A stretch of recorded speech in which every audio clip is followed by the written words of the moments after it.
this morning. He received his PhD from the Kyoto University in Japan in 2005, working with Professor Kamon. Soon after getting his PhD, he became an assistant professor at Tohoku University and was then promoted there to associate professor in the year 2011. He became an honorary member of the press program organized by the Japan Science and Technology from 2013 to 2017. At this moment, he's working as a visiting professor at the University of Calgary in Alberta in the chemistry department. He's also serving on the editorial board for scientific reports.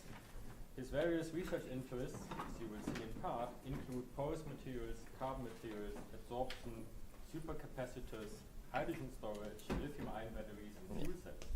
Please welcome Dr. Hirotomo Nishihara. His seminar is entitled, didn't change, Design and Development of Functional Porous Materials. Thank you very much, Professor Krenke, for your kind introduction. And I greatly thank the professor to give me such a nice opportunity to present my recent research activities. I'm working on porous materials.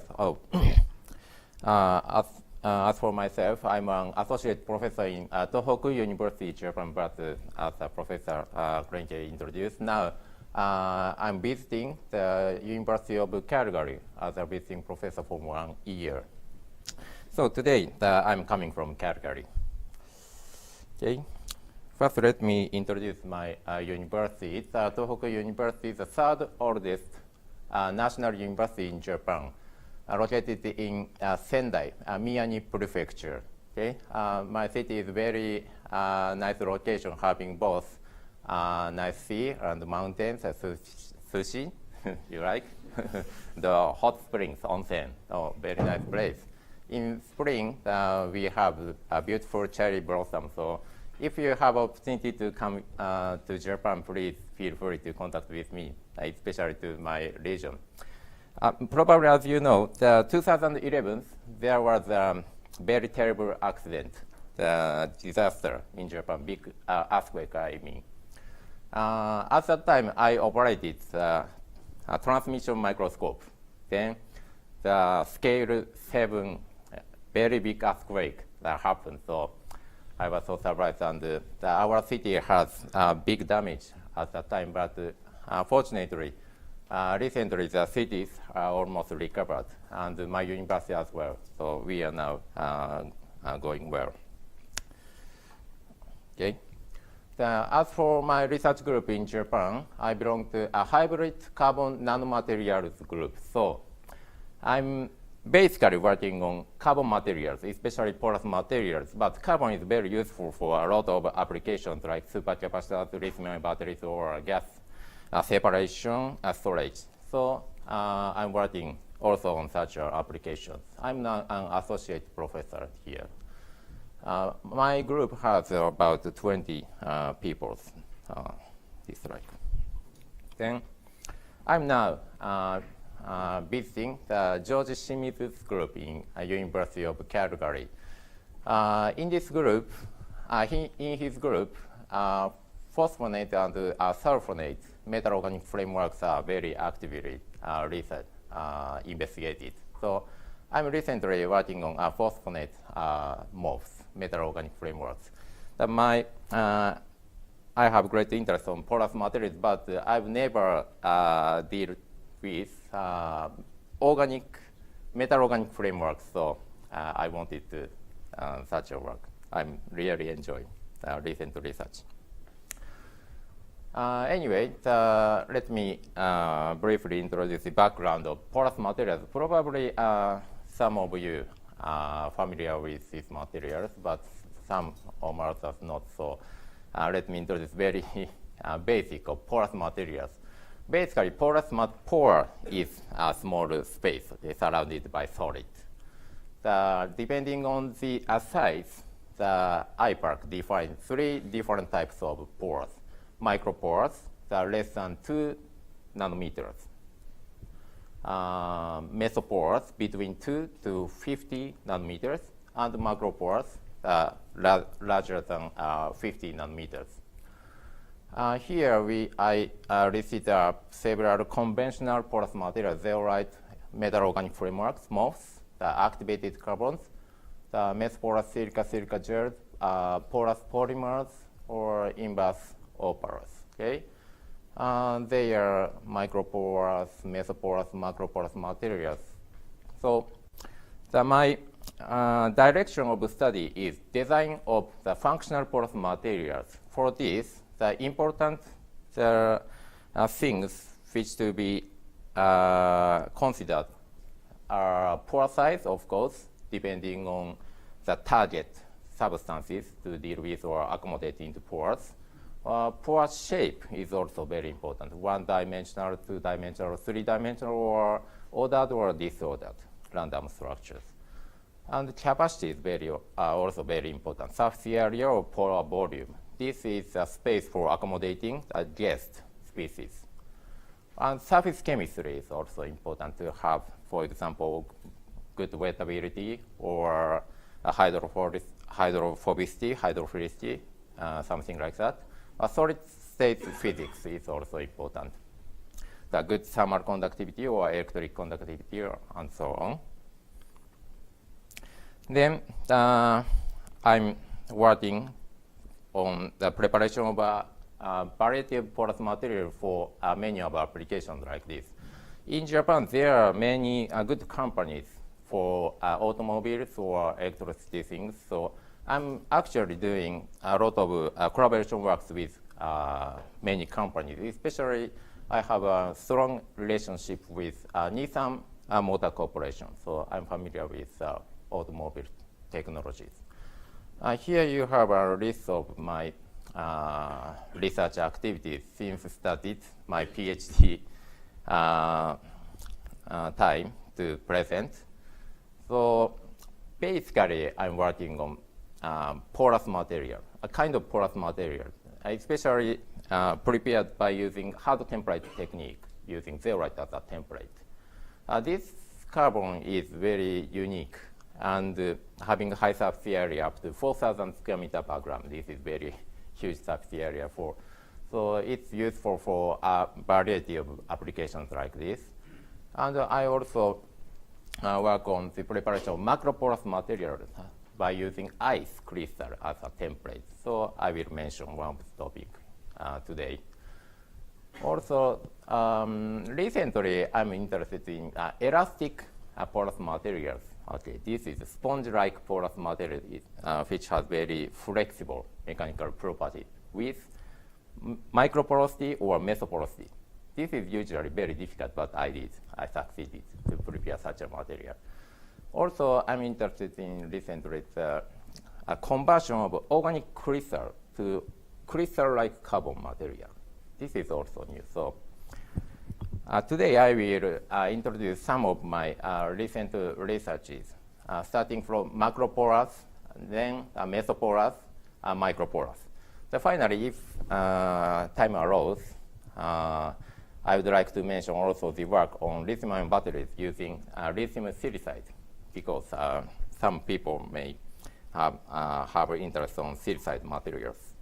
Okay, so let me start from this topic. Preparation of macroporous honeycomb structured materials.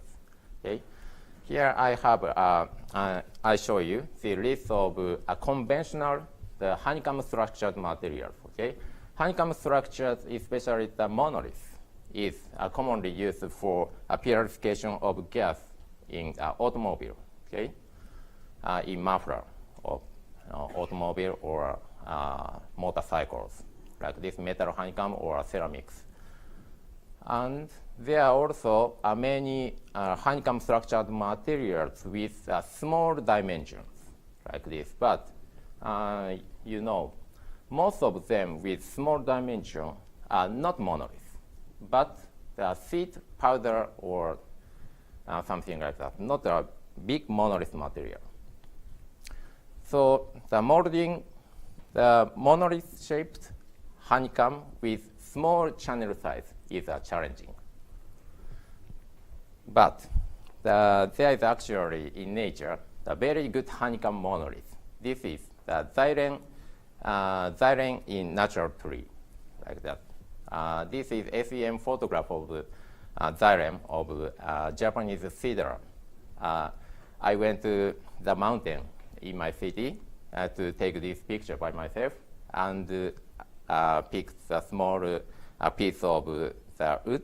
Then I observed it by myself by SEM. This is a photograph taken by myself. Okay, it has very beautiful honeycomb structure and monolith, the exterior shape. So this is very good. The channel size is very small, 20 to 30 micrometer, very small, much smaller than artificial honeycomb monolith. Okay, but the problem is the xylem, the channel is unfortunately blocked.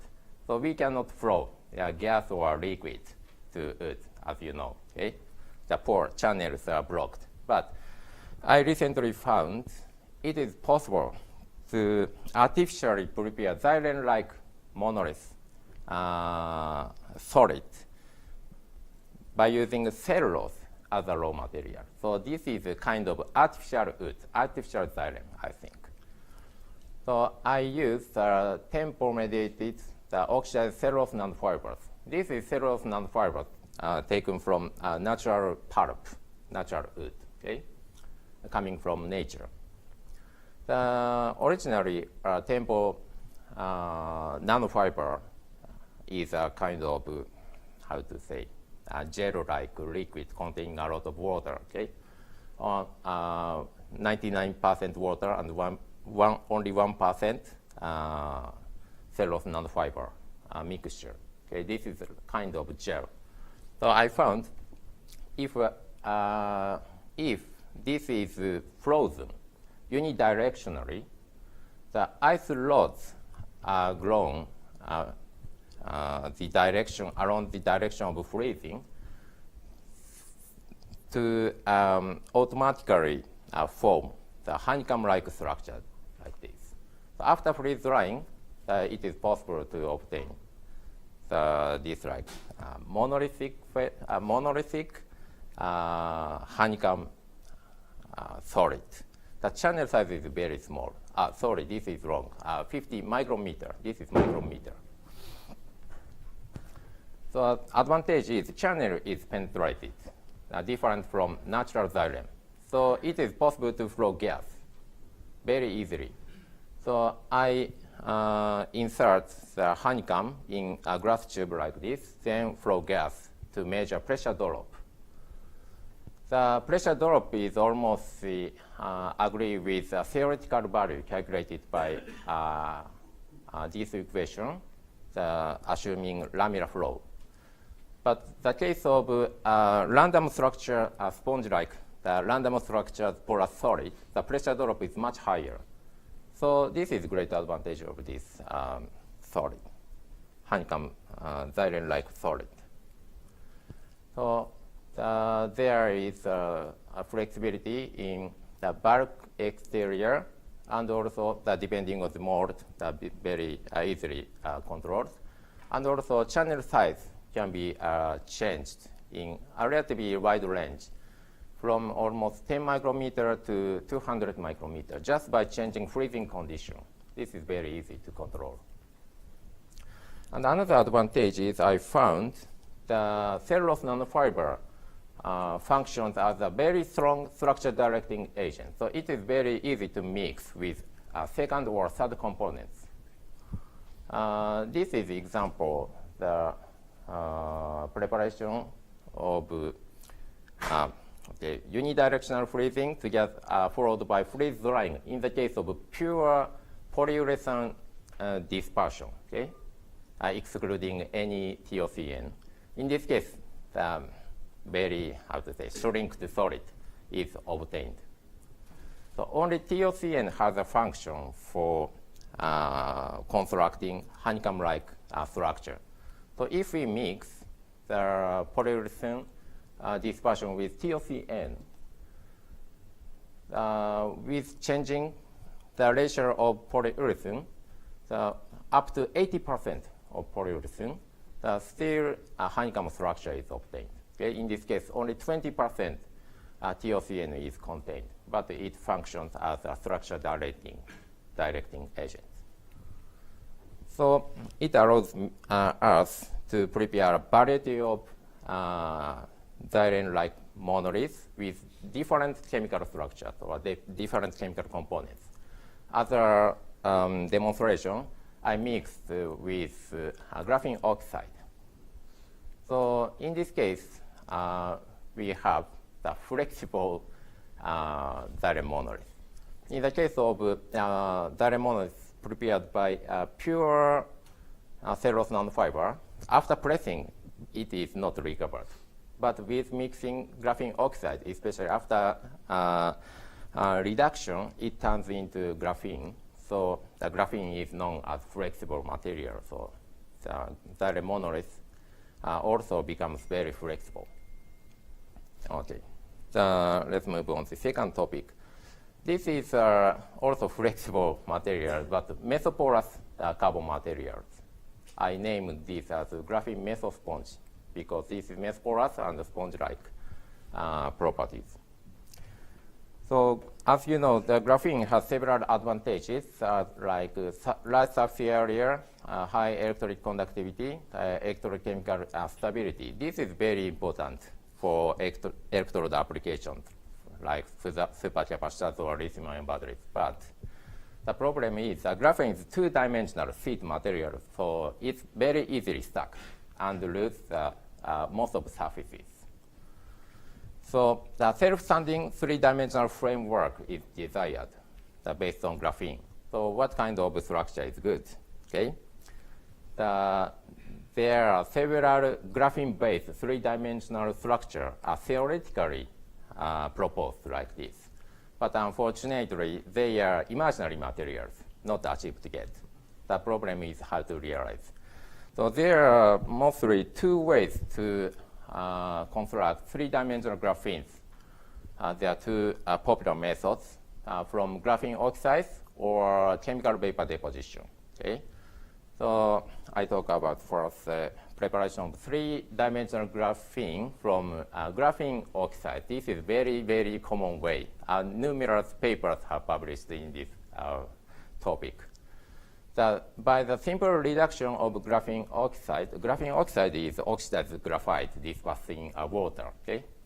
By irradiation of ultrasonic, the oxidized graphite can be exfoliated completely to individual oxidized graphene sheet. This is so-called graphene oxide because this is single layer in water. But after reduction, it is restuck to lose most of its surface. So surface area is not so high. Theoretically, the single layer graphene has 2,600 square meter per gram for both sides surface, specific surface area, the theoretical value. But the actual value is much lower than that because of stacking. Stacking is a problem always. And several different ways are proposed, but most of papers failed to achieve this target value, theoretical value. And another problem is, and much serious problem is, that from the graphene oxides, it's very difficult to have the true graphene free from any defects. Okay? After reduction, still a lot of defects remains starting from graphene oxide. This is very bad for electrode application. It makes the material not durable. Of course, by chemical activation of reduced graphene oxide, high surface area is achieved, but this material has a lot of defects or kind of activated carbon, I think. So it's not promising. Another way to have three-dimensional graphene is the CVD method. Chemical vapor deposition on the three-dimensional metal substrate like nickel foam, like this, or nickel nanoparticle in this case. So producing somewhat high surface area, but not yet achieved to theoretical value. The serious problem in this case is non-sized metal is not at all good substrate because it's very easily sintered. Okay? So in this case, the authors used nanoparticles. Diameter is about 10 nanometer. But the CVD is necessarily use high temperature, like 600 or 700 degrees C. But the metal nanoparticles usually has much lower melting point, like 200 to 300 degrees C. So it's sintered to bigger particles, then bigger particle functions as substrates. So obtained the graphene is macroporous materials. So it's very difficult to obtain the mesoporous three-dimensional graphene as far as using metal as a substrate. Then what I did is simply changing substrate to metal oxide. The gamma aluminum nanoparticles were used as a CVD substrate. Then I succeeded to prepare the mesoporous, the graphene, the porous material like this. This is commercially available, the gamma aluminum nanoparticles. The particle size is about 7 nanometers. I optimized the CVD condition and found the meson CVD at 900 degrees C is good to grow. That's almost single layer graphene on entire surface of nanoparticles. Okay? After temperature removal by HF or alkali treatment, mesoporous carbon is obtained. This carbon itself is not interesting material. The similar material has been prepared so far by many people. But what I found is high temperature treatment do not change, do not shrink the structure of this carbon to convert the low quality carbon into high quality graphene. So this high temperature treatment is the key point of this work. Here you have the TM image of the mesoporous carbon obtained. I named this as graphene mesosponge, GMS, because this is like a sponge. You can see the honeycomb-like pattern at the atomic resolution TM observation, showing the presence of single-layer graphenes. So the reason why single-layer graphene growth is surface catalysis of gamma alumina nanoparticles. Okay? The alumina surface itself has a catalyst for carbon deposition. I use that for growth of graphene. So here you have photographs before and after CVD on alumina nanoparticles. Put it in a quartz tube. Okay? So after a CVD, only alumina powder turns black, but the quartz is not colored at all. Okay? So it means only on alumina surface, carbon is deposited by the catalysis of alumina nanoparticles. Simply by changing the CVD condition slightly, it is very precisely controlled the average starting number of graphene from single layer to triple layer almost. The mass production is relatively easy. The key point of this research is, as I mentioned, the high temperature treatment. Usually, we apply this like high temperature treatment to a conventional porous carbon like activated carbon, always shrink occurs like this.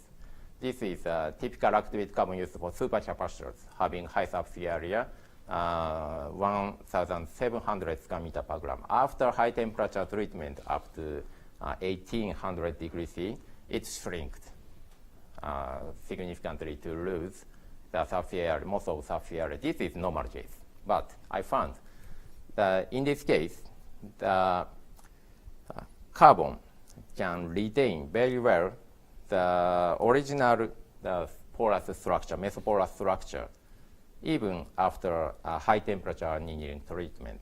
Okay? The porosity is almost unchanged.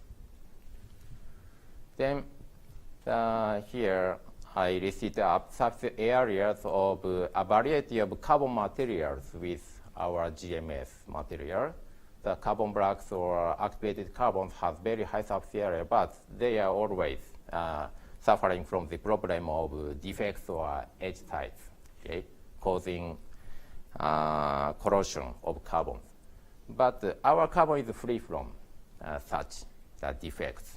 Almost no defects exist. Okay, let me explain how we detect the edge side of carbon materials. Okay,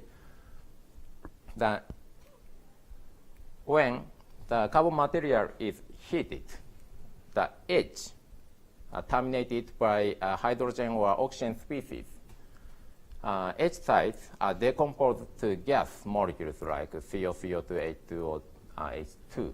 Okay, so they are quantitatively analyzed by temperature-programmed desorption (TPD) technique.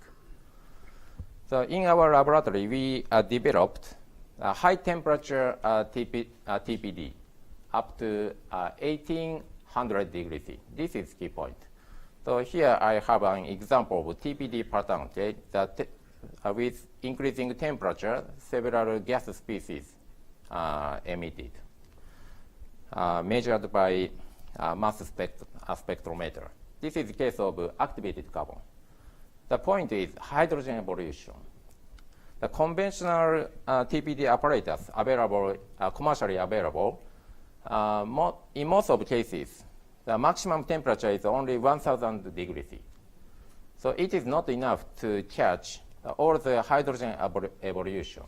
So it's necessary to increase the upper limit temperature up to at least 1600 degrees C. But in our laboratory, the maximum temperature is 1800 degrees C. So we can detect all the hydrogen evolution from carbon materials to precisely determine the total amount of edge size. Here you have the data of total gas evolution determined by high temperature TPD in carbon blacks, the activated carbons, and our carbon GMS. Okay? So this amount corresponds to the amount of edge side in carbon. As you see, our carbon has very, very small amount of edge side gas evolution, like the case of graphite. So this material is very stable, both for thermal treatment and chemical treatment. I show you example as air oxidation measured by TC. This is weight loss with increasing temperature in air atmosphere. Okay? The activated carbon here, green line, first burn. And 4 kinds of carbon blacks here are also burned by air, but GMS is much more stable than these conventional carbons. Okay? So this is very good for also electrochemical application. I will show you later. And here you have the result of a Raman analysis of this carbon GMS. Distinct feature is intense 2D band, showing the presence of single layer graphene. And also this carbon has strong D and D crime bonds. It means the presence of defects. But as I show you, that this carbon has a very small amount of edge size. So the origin of D band is not edge size, but they are a boundary of graphene domains. Okay?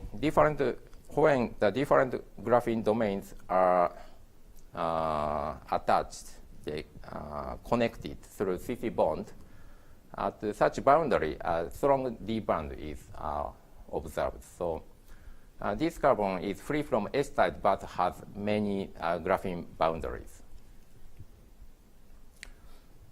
But anyway, this carbon has a continuous single layer graphene domain, so having very good electric conductivity compared with carbon blacks or activated carbons. The electric conductivity is comparably good to those of carbon blacks, like this. So it is good also as a conductive additives for battery or capacitor applications. So here I list up the conventional carbon materials used for lithium-ion batteries, polymer electrolyte fuel cell, and electric double layer capacitors, supercapacitors. Graphite, carbon black, activated carbons. Okay? In the case of graphite, the conductivity and the oxidation resistance, the durability are very good, but surface area is almost nothing. Oppositely, in activated carbons, the conductivity and durability is bad, but surface area is pretty high. So GMS, the new mesoporous material, is just in between the graphite and the activated carbons, having good conductivity, oxidation resistance, durability, with high surface area up to almost 2,000 square meter per gram. Okay. So this must be very good for electrode application. Then I examined the possibility of this carbon for supercapacitor electrode application. This is typical cyclic Bolton method measured in organic electrolyte. There are two curves of ZMS and conventional activated carbons used for supercapacitor, commercial supercapacitors. Okay. The difference, you can see clear difference in high potential region. When potential is increased up to 1.0 volt, the activated carbon shows anodic current corresponding to corrosion, carbon oxidation in organic electrolyte, but GMS is free from such problem because there is a few amount of H sites. So H is origin of electrochemical corrosion. So this carbon can retain high capacitance up to very high voltage. So the energy density can be increased simply by expanding the working voltage in supercapacitor according to this equation. So by using this carbon, it is possible to achieve almost doubly high energy density compared to conventional supercapacitors. Okay? Actually, when I used this carbon to 4-volt supercapacitors, I constructed 2 electrode cells for this test. It can retain the capacitance up to 100 cycles. But in the case of conventional carbon activated carbons, they cannot use as high as 4 volt. Okay, it's aggressively degrade the carbon usually. But this carbon is very strong. Okay. Okay. So that was a second topic. Let's move on to the third topic. So this is also a different topic. The synthesis of ordered carbonaceous frameworks. So this work is just recently published. So as you know, recently porous materials with molecular frameworks are very well developed, like metal organic frameworks or carbonate organic frameworks or porous organic crystals. Their great advantages of controllability, chemical controllability. This is very, very strong advantage. So we can play with chemical structure combined with functions or porosities. Very nice materials. But in the case of porous carbons, this is actually my favorite materials, my background. Unfortunately, their structure is terribly random compared with molecular-based materials. But the porous carbons still have great advantages of conductivity, electric conductivity, the chemical stability, and thermal stability. They are very difficult to achieve in these organic-based materials. So I thought if it is possible to synthesize the hybrid of these two porous materials, it must be wonderful. Actually, there are similar trials so far.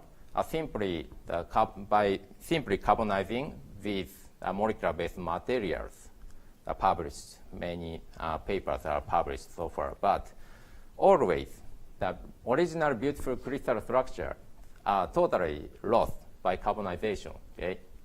It's very difficult or almost impossible so far to retain the crystal structure after carbonization. Carbonization is very, very severe chemical reaction. But recently, I found with organic chemist, Professor Ogoshi in Japan, to find a specific type of organic crystal, the case of such a crystal, the pore diameter is very well obtained even after carbonization. So this has almost 6.7 Armstrong pores after carbonization, but unfortunately, crystal structure is lost in this case as well. Then I tried it, then found a good precursor. Okay? So let me explain first what is happening during carbonization. When organic substances are pyrolyzed above 300 degrees C, these like many complicated chemical reactions are going on together.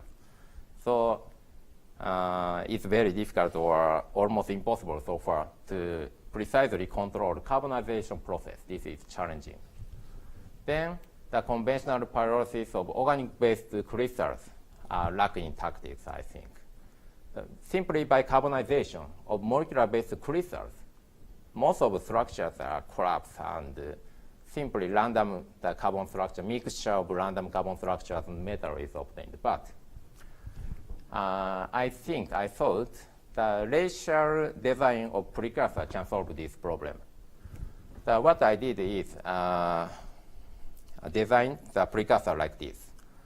The thermally stable functional block is combined with chemically changeable moiety to carbon framework to retain original crystal structure with retaining the chemical active species as well.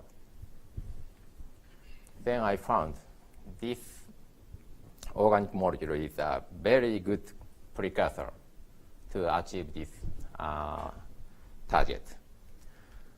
So this is a porphyrin dimer combined with two diacetylene chains like this. Okay. So here you have the TG curve of this organic molecule. This forms a crystal, okay, organic crystals. This is TG curve measured in nitrogen atmosphere. So you see, up to 800 degrees C, it retains its weight almost 91%. So very, very few gas evolution occurs from this organic molecule. This is organic molecule, not polymer. Okay. So this is very, very, how to say, uncommon phenomenon. So first, when I measured this TC curve, I was so surprised. Then I measured the residue of this solid by TM and found there is a very nice ordered structure like this. This is clearly different from that of graphite. The long-range order is very big, 14.7 Armstrong. Okay, so this is completely different from graphite. But in the case of if we replace the center nickel, porphyrin center nickel to a proton, this phenomena was not occurred. So the nickel is key point. So I show you the change of powder X-ray diffraction pattern of organic molecule upon heat treatment. Okay, I found by heating the organic molecule, organic crystal, up to 300 degrees C, 300 to 320 degrees C, it turns into polymer crystalline phase like this. This is a covalent organic framework, crystalline covalent organic framework. Then the ordered structure of this polymer is retained even after carbonization up to 600 degrees. Yield is pretty high. So here you have TM photos of polymer and carbon. They are almost the same. The ordered structure is retained even after carbonization at 700 degrees C. Okay. So this is, how to say, crystal-like carbon. Here I explain you the detailed structure change of organic molecules to the carbonaceous framework. So this is crystal structure solved by powder X-ray diffraction pattern. After heating up to 320 degrees C, it turns into this like polymer, crystalline polymer, covalent organic framework. Then, after carbonization, it turns finally into this like carbon, retaining original crystal structure. Yeah. So it's better to show the three-dimensional structure image. This is original organic crystal. Okay. Then it is thermally polymerized to crystalline phase, covalent organic framework. Then finally turns into the carbonaceous framework like this, with retaining the molecular block of porphyrin center. So I'm very sure for retention of porphyrin center from a variety of characterizations, a part of them I show you here. By XPS, a very small change was observed before and after carbonization. Okay. And elemental analysis as well. The nitrogen and nickel content are very well retained after carbonization up to 700 degrees C, but hydrogen amount is reduced, of course, due to the development of graphene domains. And also by X-ray absorption, I confirmed very well retention of coordination number of nickel to nitrogen. Originally, the nickel is coordinated by 4 nitrogens, okay? So after carbonization, the coordination number is very well retained. And so I think we succeeded to have the hybrid of organic crystal and carbon. So it has continuous graphene-like framework, so it has the electric conductivity. This is the advantage of this material, okay? As you see here, the conductivity is pretty good. So in the case of original organic crystal or polymer, they are completely insulated, of course. But after carbonization, they turn to electrically conductive. So they are very good for electrochemical catalysis. Electrochemical catalysts.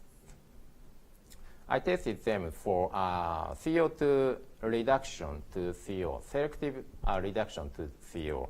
It shows very good activity compared to similar materials. Okay, precursor organic crystal shows no activity, of course.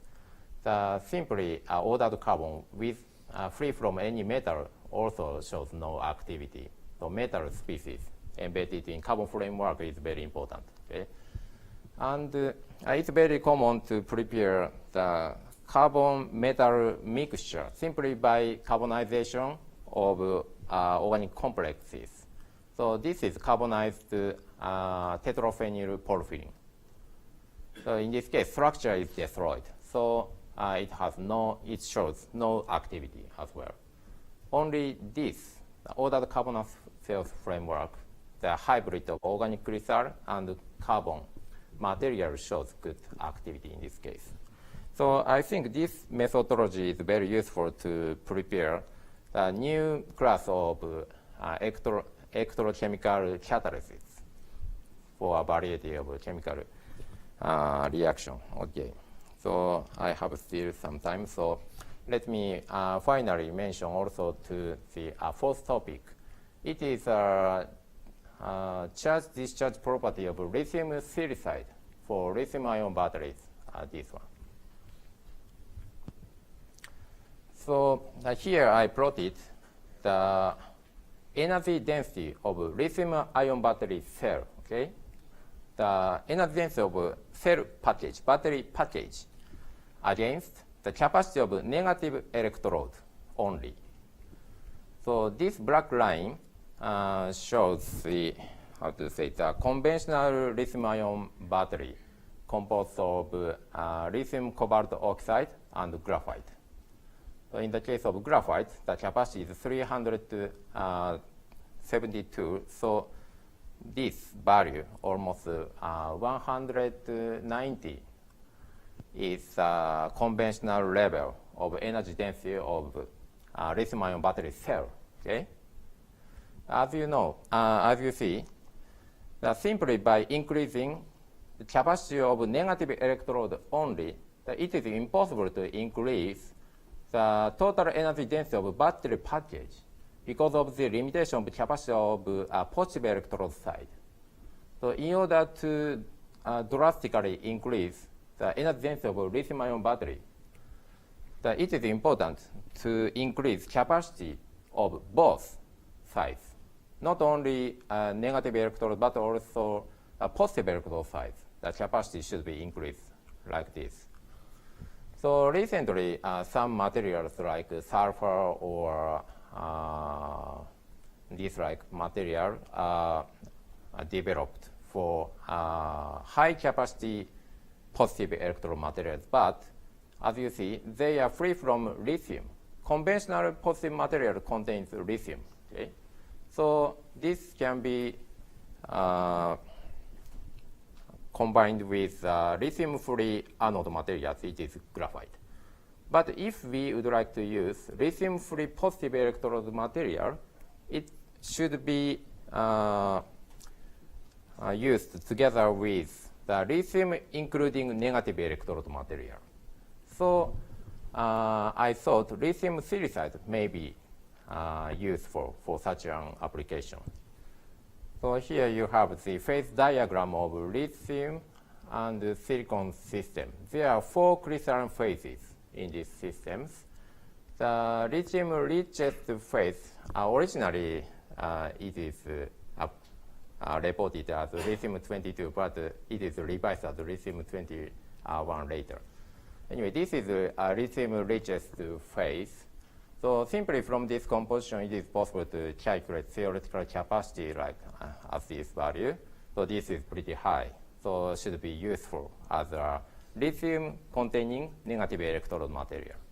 But there are almost no systematic report for charge-discharge property of this lithium richest phase. So I investigated this in this work. So I prepared the crystalline phase thermally, simply like this method. The mixing lithium and silicon and heating them up to the melting point in argon atmosphere to have the crystal like this, okay?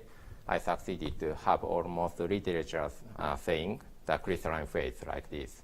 Yeah, after getting crystalline phase, this is big powders, big grains. So I crushed it into fine powders like this. In argon atmosphere, of course. This crystal is very reactive with oxygen, so we cannot expose this to air. After ball milling, it still retains crystal structure like this. Then the problem is the characterization of electrochemical delithiation and lithiation, charge-discharge measurement. This is very difficult, I found, because first I tried to mix this alloy with polymer binder like PTFE or PVDF, but I failed. I found this guy very intensively react with any binder polymers. So I gave up to use binder polymers, and instead I used copper powder, written in Japanese, copper powder as a binder, how to say, or forming the three-dimensional current collector. Okay? Only 5% of active materials mix, because this is thoroughly aiming basic research to place this like pellet of mainly composed of copper as a three-dimensional current collector. Then I succeeded to measure charge-discharge property of embedded active material lithium silicide by 3 electrode cell. this is the result of charge-discharge curve measured in organic electrolyte, which is used for commercial lithium-ion batteries. First, lithium is released like this. Then, lithium is introduced in silicon like this, charge-discharge curve. I found this is a differential capacity plot like cyclic Boltzmann medley. I found the charge-discharge behavior of lithium silicide is very similar to that of amorphous silicon. Okay, this is the data of amorphous silicon. They are very similar. So my conclusion is, first, the lithium is extracted from alloy to form amorphous silicon metal. Then silicon is charge-discharged later on. The lithium silicide shows relatively good cyclability compared to silicon. Okay, silicon is very bad, terribly bad, like this. So the reason is the lithium silicide is free from volume change. This is the great advantage of this material. In the case of silicon mixed with copper, when lithium is introduced in silicon, the volume is greatly expanded, up to 3 to 4 times bigger than original volume, to totally destroy electrode structure like this. But in the case of lithium silicide, it is already fully lithiated, so fully expanded already, originally. So after delithiation, I found it is not shrinked. The particle shape itself is not very much changed, but it turns into porous solid after lithium extraction. Okay. I confirmed that by SEM and TM observations. This is a SEM photograph of original lithium silicide. Okay. The particle size was almost 2 micrometers. After 10 cycles of delithiation, lithiation, the particle size is almost unchanged. Then also by TM observations, after 10 cycles, lithiation and delithiations, the lithium silicide turns into porous solids like this and amorphous silicon. Porosity is also confirmed by nitrogen physioption like this. By cycling, it turns to porous solids. So my conclusion is lithium silicide is turns into porous amorphous silicon upon delithiation with retaining its exterior shape. Then it can be lithiation and delithiation. This cycle can be repeatable without the apparent change of bulk shape. So this would be the advantage of lithium silicide for lithium-containing negative electrode for lithium-ion batteries. Okay, so let me summarize this talk. First, I introduced xylem-like monoliths. Okay, tempo-oxidated cellulose nanofiber was found to be a very nice, strong directing agent to have beautiful xylem-like solid channel monolith structures, and it can be mixed with other components to have the composite xylem-like monoliths. The second topic was as for graphene mesosponge. Today I did mention as for mechanical property of this, but I confirmed this is very, very elastic. The pore size of this material is almost 6 nanometers, mesoporous material. But after by pressing, the 6 nanometer pore can be compressed down to the 0.7 nanometers, microporous, and it can be recovered, fully recovered, again to 6 nanometers. So this is very, very flexible, mechanically flexible material, and also good for supercapacitor or fuel cell electrode applications.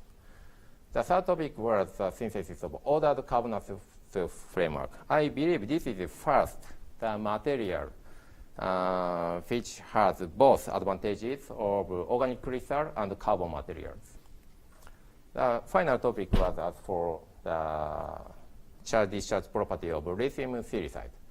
There is still difficulty for practical application, the very high reactivity with binder polymer, but I found this is probably, if we can solve this problem, the promising for developing very high energy density lithium-ion batteries.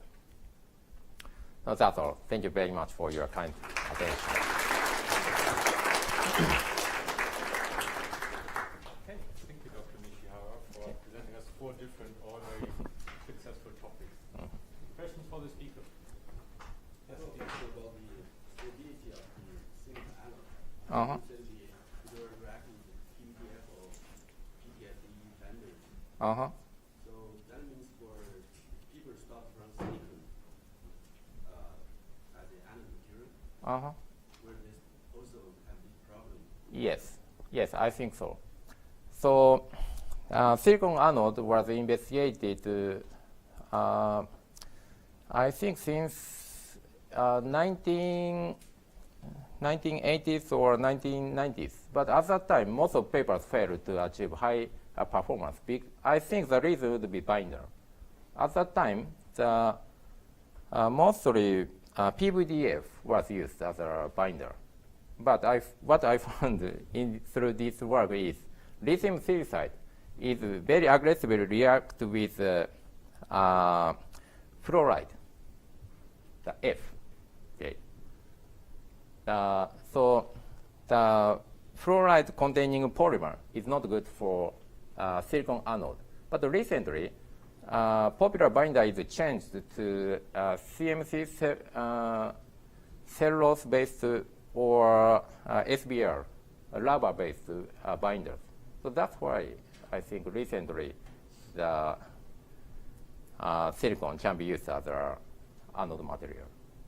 The selection of binder polymer is important, I mean, also for the case of silicon.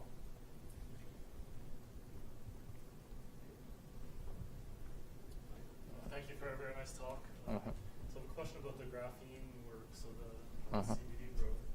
So in terms of the electrochemical stability, did you look at intermediate annealing temperatures? Because I guess when you do CVD, you do it at 600 or 700 degrees, and then theoretically you could anneal to different temperatures. So have you looked at the voltage stability as a function of temperature? So after CVD, I finally did a very high temperature treatment up to 1800 degrees C. But have you looked at intermediate temperatures to see how? No, but I think the key point is the removing all the H site. This is the key point to achieve high stability for supercapacitor application. And okay. This is typical gas evolution pattern of activated carbon, the case of activated carbon. As you see, the hydrogen evolution terminated at about 15 to 1600 degrees C. So hydrogen evolution means hydrogen evolution together with, growth of graphene domains. So this is, in other words, H removing reaction. So from this data, I think to achieve high stability, high durability for carbon materials, at least 1600 degrees C treatment is necessary. One could argue then that you're possibly lowering the capacitance because you're making it very limited by the space charge capacitance or of the graphene sheets. It's quantum capacitance, they call it. So maybe if you used an intermediate temperature, maybe you could boost the capacitance and still have the voltage stability. I don't know. I'm just Yes, thank you. Actually, for practical application, of course, production cost is very important. So lower temperature is better for practical application. I'm doing the collaboration research with a capacitor production company. So they are now trying to change the preparation conditions to achieve good form for practical applications. Thank you. Very nice talk. Thank so you. what's the content of graphene CFS in question application? Uh-huh. the graphene in this GMS, Uh-huh. what's the weight percentage? Percentage. Yeah, very difficult question. So I estimate it by several ways, but indirectly. Okay. Firstly, upon carbon growth, I control the amount of carbon deposition to achieve the average starting number of 1.1. So originally, I deposited almost single layer amount of carbon. Then, from surface area, I can roughly estimate. Because a single layer graphene has this value, the double layer is half of a single layer value. So from this surface area, I can estimate the average of starting is about 1.4. No. This is not percentage. Average starting number. So percentage would be 60 to 70%. A single layer graphene percentage. I really enjoy your talk. Uh-huh. I have a question about the precursor for the OCF. Uh-huh. Why the nickel is a key point to keep the crystal? Yeah, good point. structure? Yeah, Have you ever good tried question. other Yeah, good question. So because of heat stability of porphyrin domain itself, the nickel porphyrin is very, very stable to thermal treatment up to 700 degrees C. But proton porphyrin is easily decomposed by heat treatment. So I confirm this by mass spectroscopy.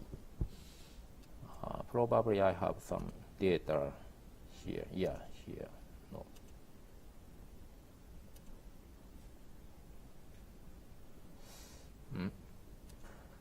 Yes, here. So I measured teaching mass spectrum of proton porphyrin. This is the data of proton porphyrin and nickel porphyrin. In the case of proton porphyrin, this is the entire mass spectrum between this temperature region. Okay, the large amount of this species is obtained. This means decomposition of porphyrin ring itself. Okay.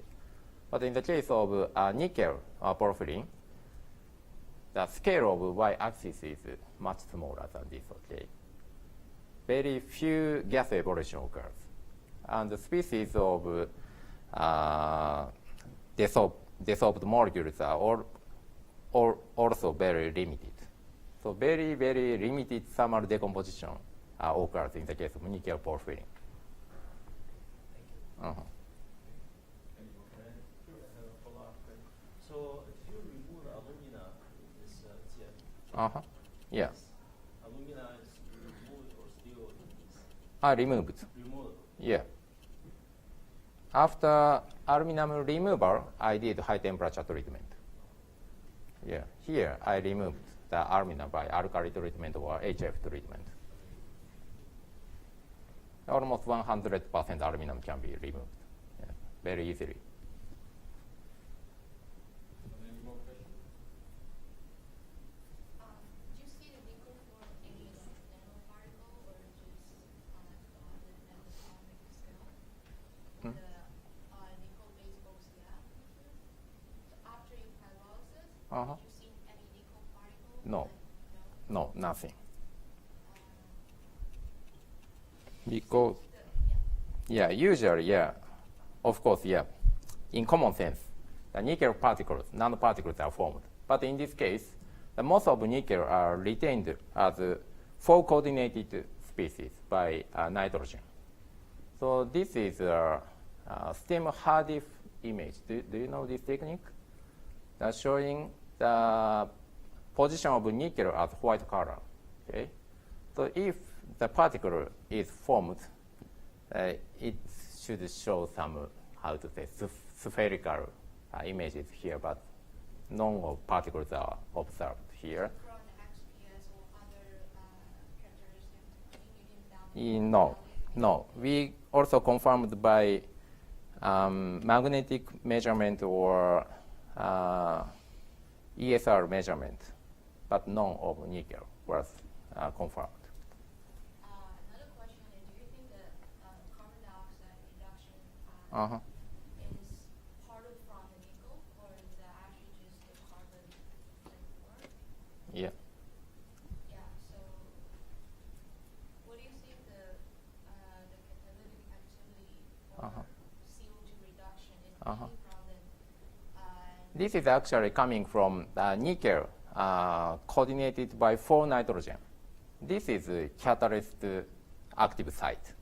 So this organic molecule itself has catalysis actually. So if we disperse this on the carbon surface very well, it also shows the activity for CO2 reduction. But in this case,